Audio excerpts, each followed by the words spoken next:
बोलिए प्रेम से भगवान सत्यनारायण की जय। पुरा काल में शौनक आदि ऋषि नैमिषारण्य स्थित महर्षि सूत के आश्रम में पहुंचे। ऋषिगण महर्षि सूत से प्रश्न करते हैं कि लौकिक कष्ट मुक्ति, सांसारिक सुख वृद्धि और परलौकिक लक्ष्य की सिद्धि के लिए सरल उपाय क्या है। महर्षि सूत शौनक आदि ऋषियों को बताते हैं कि ऐसा ही प्रश्न नारद जी ने भगवान विष्णु से किया था और भगवान विष्णु ने नारद जी को बताया था कि लौकिक क्लेश मुक्ति, सांसारिक सुख समृद्धि एवं पारलौकिक लक्ष्य सिद्धि के लिए एक ही राजमार्ग है और वह है सत्यनारायण व्रत। भगवान सत्यनारायण का अर्थ है सत्याचरण, सत्याग्रह, सत्यनिष्ठा। संसार में सुख वृद्धि की प्राप्ति और सत्याचरण द्वारा ही संभव है। सत्य ही ईश्वर है। सत्याचरण का अर्थ है ईश्वर आराधना, भगवत पूजा। सूत जी कहते हैं कि नारद जी भगवान श्री विष्णु के पास जाकर उनकी स्तुति करते हैं। स्तुति सुनने से अनंत अवतार भगवान विष्णु जी ने नारद जी से कहा, महाभाग, आप किस प्रयोजन से यहाँ आए हैं? आपके मन में क्या है सो कहिए, मैं कुछ आपको बतलाऊंगा। नारद जी कहते हैं, भगवान, मृत्यु लोक में आपके पाप कर्मों के द्वारा विभिन्न योनियों में उत्पन्न सभी लोग बहुत प्रकार के क्लेशों से दुखी हो रहे हैं। हे नाथ, किस लघु उपाय से उनके कष्टों का निवारण हो सकेगा? यदि आपकी मेरे ऊपर कृपा हो तो मैं सुनना चाहता हूँ, उसे बताएं। श्री भगवान ने कहा, हे वत्स, संसार के ऊपर अनुग्रह करने की इच्छा से आपने बहुत अच्छी बात पूछी है। जिस व्रत के करने से प्राणी मोह से मुक्त हो जाता है, मैं उसे बतलाता हूँ, सुने। हे वत्स, स्वर्ग और मृत्यु लोक में दुर्लभ भगवान सत्यनारायण का एक महान पुण्यप्रद व्रत है। आपके स्नेह के कारण मैं इस समय उसे कह रहा हूँ। अच्छी प्रकार विधि विधान से भगवान सत्यनारायण का व्रत करके मनुष्य शीघ्र ही सुख प्राप्त कर परलोक के मोक्ष को प्राप्त कर लेता है। भगवान की ऐसी वाणी सुनकर नारद मुनि ने कहा, प्रभु, इस व्रत को करने का फल क्या है? इसका विधान क्या है? इस व्रत को किसने किया और इसे कब करना चाहिए? यह सब विस्तार पूर्वक बतलाइए। तब भगवान कहते हैं कि यह सत्यनारायण व्रत दुख, शोक आदि का शमन करने वाला, धन वैभव का वृद्धि करने वाला, सौभाग्य संतान देने वाला और सर्वत्र विजय प्रदान करने वाला है। जिस भी किसी व्यक्ति ने भक्ति श्रद्धा भाव से होकर मनुष्य, ब्राह्मणों और बांधवों के साथ धर्म में तत्पर होकर शाम के वक्त भगवान सत्यनारायण की पूजा करे, नैवेद्य के रूप में भोजन आदि पदार्थ का सवाया मात्रा में भक्ति पूर्वक अर्पित करना चाहिए। केले का फल, घी, दूध, गेहूं का चूर्ण, गेहूं के चूर्ण के अलावा साठी चावल का चूर्ण, शक्कर, गुड़, यह सब भक्ष्य सामग्री सवाया मात्र में एकत्र कर निवेदित करना चाहिए।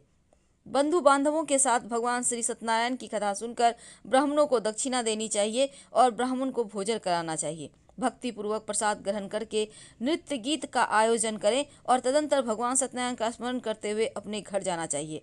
ऐसा करने से मनुष्य को अभिलाषा अवश्य पूर्ण होती है और कलयुग में पृथ्वी लोक में यह सबसे छोटा किंतु सरल बहुत अच्छा उपाय है। दूसरा अध्याय।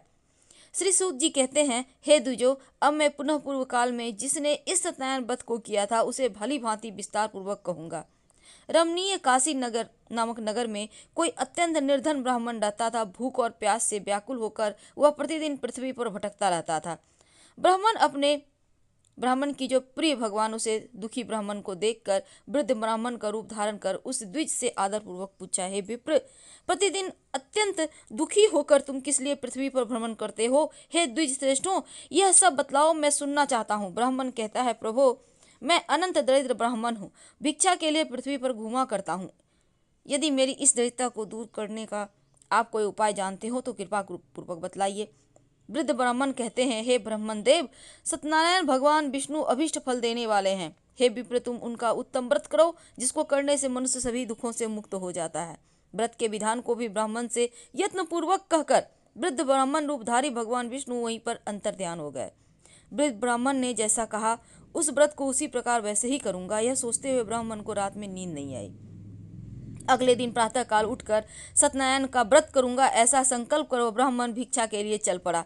उस दिन ब्राह्मण को भिक्षा में बहुत सा धन प्राप्त हुआ। उसी धन से उसने बंधु बांधव के साथ भगवान सत्यनारायण का व्रत किया। इस व्रत के प्रभाव से श्रेष्ठ ब्राह्मण सभी दुखों से मुक्त होकर समस्त संपत्तियों से संपन्न हो गया और उस दिन से लेकर प्रत्येक महीने उसने यह व्रत किया। इस प्रकार भगवान सत्यनारायण के इस व्रत को करके वह श्रेष्ठ ब्राह्मण सभी पापों से मुक्त हो गया और उसने दुर्भक्ष मोक्ष भक्ष को प्राप्त किया। हे विप्र, पृथ्वी पर जब भी कोई मनुष्य श्री सत्यनारायण व्रत का कथा करेगा, पढ़ेगा, सुनेगा, उसी समय उसका समस्त दुख नष्ट हो जाएगा।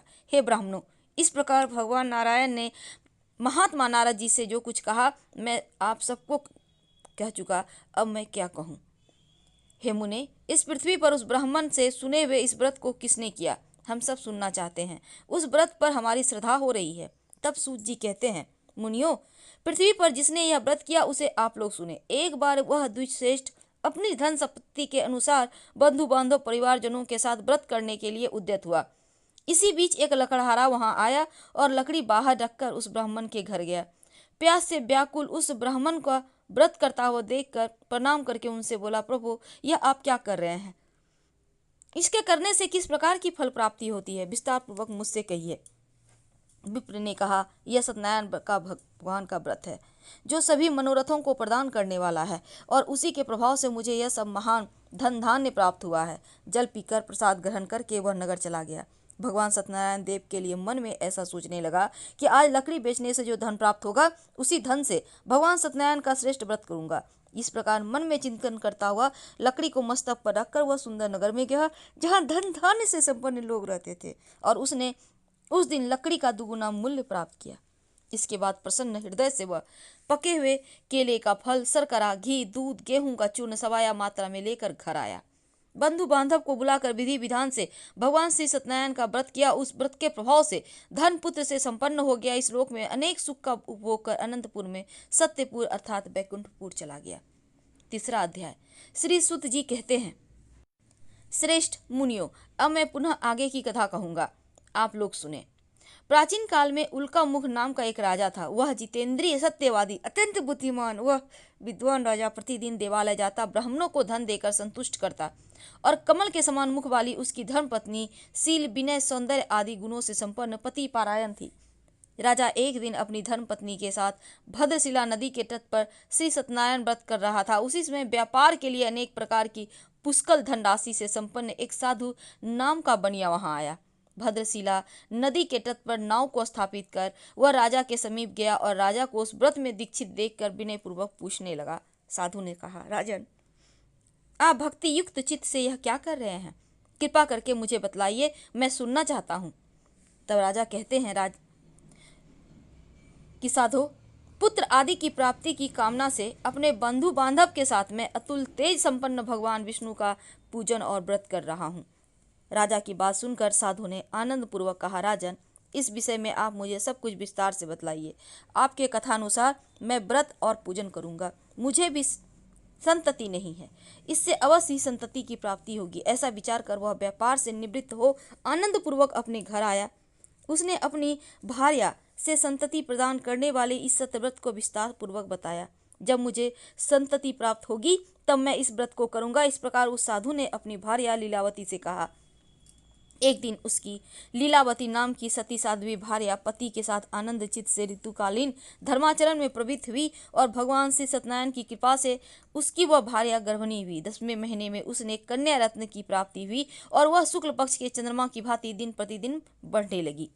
उस कन्या का कलावती नाम रखा गया। इसके बाद एक दिन कलावती ने अपने स्वामी से मधुर वाणी में कहा, आप पूर्व में लीलावती ने कहा कि संकल्पित श्री सत्यनारायण व्रत को क्यों नहीं कर रहे हैं जो आपने कहा था कि मैं करूंगा। साधु बोला, विप्रे, इसके विवाह के समय व्रत करूंगा। इस प्रकार अपनी पत्नी को भली भांति आश्वस्त कर वह व्यापार करने लगा और एक बार वह व्यापार करने के लिए नगर की ओर गया। यह कन्या कलावती पिता के घर में बढ़ने लगी। तदंतर धर्मज्ञ साधु ने नगर में सखियों के साथ क्रीड़ा करती हुई अपना कन्या को देखकर विवाह के योग्य देखकर मन में ये विचार किया कि विवाह के लिए श्रेष्ठ वर का अन्वेषण करना होगा। ऐसा कहकर वह दूत को शीघ्र ही भेज दिया। उसकी आज्ञा प्राप्त कर दूत कांचन नामक नगर में गया और वहां एक वणिक नाम का पुत्र ले आया।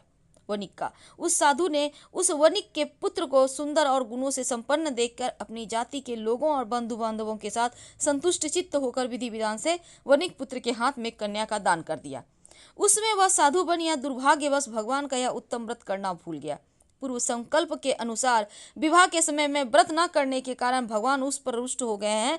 कुछ समय के पश्चात वह अपने व्यापार कर्म में कुशल हुआ साधु बनिया काल की प्रेरणा से अपने दामाद के साथ व्यापार करने के लिए समुद्र के समीप स्थित रत्नासुर नामक सुंदर नगर को गया। श्री संपन्न दामाद के साथ वह व्यापार करने लगा। इसके बाद दोनों राजा चंद्र केतु के रमणीय नगर में गए। उसी समय भगवान श्री सत्यनारायण ने उसे भ्रष्ट प्रतिज्ञ देखकर इसे दारुण कठिन और महान दुख प्राप्त होगा यह श्राप दे दिया। एक दिन एक चोर राजा चंद्र केतु के धन को चुराकर वहीं आया जहां दोनों वणिक स्थित थे, और वह अपने पीछे दौड़ते हुए दूतों को देखकर भयचित्त होकर धन वहीं छोड़कर कहीं छिप गया। राजा के दूत वहां आ गए और वह साधु वणिक था वहां पर, और राजा के धन को देखकर उस दूत ने दोनों वणिक पुत्रों को बांध कर ले गया और हर्षपूर्वक दौड़ते हुए राजा से कहा, प्रभु हम 2 चोर पकड़ लाए हैं, इन्हें देखकर आप आज्ञा दें। राजा की आज्ञा से दोनों शीघ्र ही दृढ़तापूर्वक बांधकर बिना विचार किए महान कारागार में डाल दिए गए। भगवान सत्यदेव की माया से किसी ने उन दोनों की बात नहीं सुनी और राजा चंद्रकेतु ने उन दोनों का धन भी ले लिया। भगवान के श्राप से वणिक के घर में उसकी भार्या भी अत्यंत दुखित हो गई। उसके घर में सारा का सारा जो धन था वह चोर चुरा लिया, और लीलावती शारीरिक मानसिक पीड़ाओं से युक्त भूख और प्यास से दुखी हो अन्न की चिंता से दर दर भटकने लगी। कलावती कन्या भी भोजन के लिए इधर उधर प्रतिदिन घूमने लगी। एक दिन भूख से पीड़ित कलावती एक ब्राह्मण के घर गई। वहां जाकर उसने श्री सत्यनारायण का व्रत पूजन को देखा और वहां बैठकर उसने कथा सुनी, वरदान मांगा। इसके बाद प्रसाद ग्रहण करके वह कुछ रात में घर ले आई। माता ने कलावती कन्या से प्रेम पूर्वक पूछा, पुत्री रात में तू कहाँ रुक गई थी, तुम्हारे मन में क्या है? कलावती कन्या ने तुरंत माता से कहा, माँ मैंने एक ब्राह्मण के घर में अपने मनोरथ को प्रदान करने वाला व्रत देखा है। कन्या की बात सुनकर वह वणिक की भार्या व्रत करने को उद्यत हुई और प्रसन्न मन से उस साध्वी ने बंधु बांधवों के साथ भगवान श्री सत्यनारायण का व्रत किया। इस प्रकार प्रार्थना की, भगवान आप हमारे पति जमाता के अपराध को क्षमा करें और दोनों अपने घर शीघ्र आ जाएं। इस व्रत के प्रभाव से भगवान सत्यनारायण पुनः संतुष्ट हो गए और उन्होंने नृपश्रेष्ठ चंद्रकेतु को स्वप्न दिखाया और स्वप्न में कहा, नृपश्रेष्ठ प्रातःकाल दोनों वणिकों को छोड़ दो और वह सारा धन भी दे दो जो तुमने उनसे समय पे उस समय लिया, अन्यथा राज धन पुत्र सहित तुम्हारा सर्वनाश कर दूंगा। राजा से स्वप्न में ऐसा कहकर भगवान सत्यनारायण अंतर्ध्यान हो गए और इसके बाद राजा अपने सभासदों के साथ सभा में बैठकर अपना स्वप्न लोगों को बताया और कहा कि दोनों बंदी वणिक पुत्रों को शीघ्र ही मुक्त कर दो। राजा की ऐसी बात सुनकर राजपुरुष दोनों महाजनों को बंधन मुक्त करके राजा के सामने लाकर विनय पूर्वक कहते हैं, महाराज बेड़ी बंधन से मुक्त करके दोनों पुत्र वणिक पुत्र लाए गए हैं। इसके बाद दोनों महाजन नृपश्रेष्ठ चंद्रकेतु को प्रणाम करके अपने पूर्व वृत्तांत का स्मरण करते हुए भयचिह्न हो गए और कुछ बोल न सके। राजा ने वणिक पुत्रों को देखकर आदर पूर्वक कहा, आप लोगों को प्रारब्धवश यह महान दुख प्राप्त हुआ है, इस समय अब कोई भय नहीं है। ऐसा कहकर उनकी बेड़ी खुलवाकर छौर कर्म आदि करवाया। राजा ने वस्त्र अलंकार देकर दोनों वणिक पुत्रों को संतुष्ट किया और सामने बुलाकर वाणी के द्वारा अत्यधिक आनंदित किया। पहले जो धन लिया था उसे दूना करके दिया। इसके बाद राजा ने पुनः उनसे कहा, साधो अब आप अपने घर जाएं और राजा को प्रणाम करके आपकी कृपा से हम जा रहे हैं। ऐसा कहकर उन दोनों महावैश्यों ने अपने घर की ओर प्रस्थान किया। तो सूत जी कहते हैं, साधु बनिया मंगलाचरण कर ब्राह्मणों को धन देकर अपने नगर के लिए चल पड़ा। साधु के कुछ दूर जाने पर भगवान सत्यनारायण की उसकी सत्यता की परीक्षा के विषय में जिज्ञासा हुई। साधो तुम्हारी नाव में क्या भरा है? तब धन के मद में चूर दोनों महाजनों ने अवहेलना पूर्वक हंसते हुए कहा, दंडिन क्यों पूछ रहे हो? क्या कुछ द्रव्य लेने की इच्छा है? हमारी नाव में तो लता और पत्ते भरे हैं। ऐसी निष्ठुर वाणी सुनकर तुम्हारी बात सच हो जाए, ऐसा कहकर दंडी सन्यासी के रूप को धारण किए हुए भगवान कुछ दूर जाकर समुद्र के समीप बैठ गए। दंडी के चले जाने पर नित्य क्रिया करने के पश्चात उतराई हुई अर्थात जल में ऊपर की ओर उठी हुई नौका को देखकर साधु अत्यंत आश्चर्य पड़ गए और नाव में लता पत्ते आदि देखकर मूर्छित होकर पृथ्वी पर गिर पड़े। सचेत होने पर वणिक पुत्र चिंतित हो गए कि अब उसके दामाद ने इस प्रकार कहा कि आप शोक क्यों करते हैं? दंडी ने श्राप दिया है।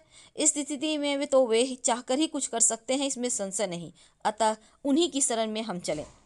ऐसी मन की इच्छा पूर्ण होगी। और दामाद की बात सुनकर वह साधु बनिया उनके पास गया, जहाँ दंडी को देखकर उसने भक्ति पूर्वक उन्हें प्रणाम किया। आदर पूर्वक कहने लगा, आपके सम्मुख जो मैंने कहा असत्य भाषण अपराध किया है, आप मेरे उस अपराध को क्षमा करें। ऐसा बार बार प्रणाम करके उस महान शोक से आकुल हो गया। दंडी उसे रोता हुआ देखकर कहा, अरे मूर्ख, रो मत, मेरी बात सुनो। मेरी पूजा से उदासीनता होने के कारण और मेरी आज्ञा से ही तुमने बारंबार दुख प्राप्त किया है। भगवान की ऐसी वाणी सुनकर उनकी स्तुति करने लगा। अब साधु ने कहा, प्रभु, आश्चर्य की बात है, आपकी माया से मोहित होने के कारण ब्रह्मा आदि देवता भी आपके गुणों रूपों को यथावत रूप से नहीं जान पाते, फिर मैं मूर्ख आपकी माया से मोहित होने के कारण कैसे जान सकता हूँ। आप प्रसन्न हो, मैं आप अपनी धन संपत्ति के अनुसार आपकी पूजा करूंगा। मैं आपके शरण में आया हूँ। मेरा जो नौका में स्थित पूरा धन था, उसकी मेरी और रक्षा करें। उस बनिया की भक्ति पूर्वक वाणी सुनकर भगवान जनार्दन संतुष्ट हो गए और भगवान हरि उस अभिष्ट वरदान प्राप्त कर वहीं अंतर्ध्यान हो गए। इसके बाद वह साधु अपनी नौका में चढ़ा। धन धान्य से परिपूर्ण देखकर भगवान सत्यदेव की कृपा से हमारा मनोरथ सफल हो गया, ऐसा कहकर स्वजनों के साथ भगवान सत्यनारायण की विधि पूर्वक पूजा की। भगवान सत्यनारायण की कृपा से वह आनंद से परिपूर्ण हो गया और नाव को प्रत्यंत पूर्वक संभाल कर अपने देश के लिए प्रस्थान किया। साधु बनिया ने अपने दामाद से कहा, यह देखो, मेरी रत्नपुरी नगरी दिखाई दे रही है। इसके बाद उसने अपने धन के रक्षक दूत को अपने आगमन का समाचार देने अपनी नगरी भेजा। फिर इसके बाद दूत ने नगर में जाकर साधु की भार्या को देखकर हाथ जोड़कर प्रणाम किया और उनके अभिष्ट की बात कही। सेठ जी अपने दामाद बंधुगणों के साथ बहुत सारे धन धान्य से संपन्न होकर नगर के निकट पधार गए हैं। दूत के मुख से यह बात सुनकर महान आनंद से बिलहल हो गई और उस साध्वी ने श्री सत्यनारायण की पूजा करके अपनी पुत्री से कहा, मैं साधु के दर्शन के लिए जा रही हूँ, तुम शीघ्र आओ। माता का ऐसा वचन सुनकर व्रत को समाप्त करके प्रसाद का परित्याग कर वह कलावती भी अपने पति का दर्शन करने के लिए चल पड़ी। भगवान सत्यनारायण भी रुष्ट हो गए। उन्होंने उसके पति को तथा नौका को धन के साथ हरण करके जल में डुबो दिया। इसके बाद कलावती कन्या अपने पति को न देखकर महान शोक से रुदन करती हुई पृथ्वी पर गिर पड़ी। नाव का और दर्शन और कन्या को अत्यंत दुखी देखकर भयभीत मन से साधु बनिया ने सोचा, यह क्या हो गया। नाव का संचालन करने वाले भी सभी चिंतित हो गए और वह लीलावती की भी कन्या को देखकर बिलख उठे। अत्यंत दुख से विलाप करती हुई अपने पति से इस प्रकार बोली, अभी अभी नौका के साथ वह कैसे अक्षलिचित हो गए, यह जाने की इस देवता की उपेक्षा से वह नौका हरण कर ली गई। भगवान श्री सत्यनारायण का महात्म्य कौन जान सकता है। ऐसा कहकर वह स्वजनों के साथ विलाप करने लगी और कलावती कन्या को गोद में लेकर रोने लगी। कलावती कन्या भी अपने पति के नष्ट हो जाने पर दुखी हो गई और पति की पादुका लेकर अनुगमन करने के लिए उसने मन में निश्चय किया और कन्या के इस प्रकार आचरण को देखकर भार्या सहित वह धर्मज्ञ साधु बनिया अत्यंत शोक संतप्त हो गया और सोचने लगा, या तो भगवान सत्यनारायण ने यह अपहरण किया है अथवा हम सभी भगवान सत्यदेव की माया से मोहित हो गए हैं। अपने धन शक्ति के अनुसार मैं भगवान श्री सत्यनारायण का पूजा करूंगा। सभी को बुलाकर इस प्रकार कहने पर अपने मन की इच्छा प्रकट किया और बारंबार भगवान सत्यदेव को दंडवत प्रणाम किया। इससे दीनों के परिपालक भगवान सत्यदेव प्रसन्न हो गए और भक्त वत्सल भगवान ने कृपा पूर्वक कहा कि तुम्हारी कन्या प्रसाद छोड़कर अपने पति को देखने चली आई, निश्चय ही इस कारण उसका पति अदृश्य हो गया। यदि घर जाकर प्रसाद ग्रहण करे तो पुनः आए तो फिर वो अपने पति को प्राप्त कर लेगी। तो साधु बनिया तुम्हारी पुत्री पति को प्राप्त करेगी, संशय नहीं है इसमें। कन्या कलावती भी आकाश मंडल से ऐसी वाणी सुनकर शीघ्र ही घर दौड़ी गई और प्रसाद ग्रहण किया। पुनः आकर स्वजनों और अपने पति को देखा। अब कलावती ने पति से कहा कि अब घर चलें, विलंब क्यों कर रहे हैं। कन्या की बात सुनकर वनिक पुत्र संतुष्ट हो गया और विधि विधान से भगवान सत्यनारायण की पूजन करके धन और बंधु बांधव के साथ अपने घर गया। तदंतर पूर्णिमा संक्रांति पर्वों पर भगवान सत्यनारायण की पूजन करते हुए इस लोक में सुख भोग कर अंत में वह सत्यपुर वैकुंठ लोक में चला गया। बोलिए प्रेम से सत्यनारायण भगवान की जय। हर हर महादेव।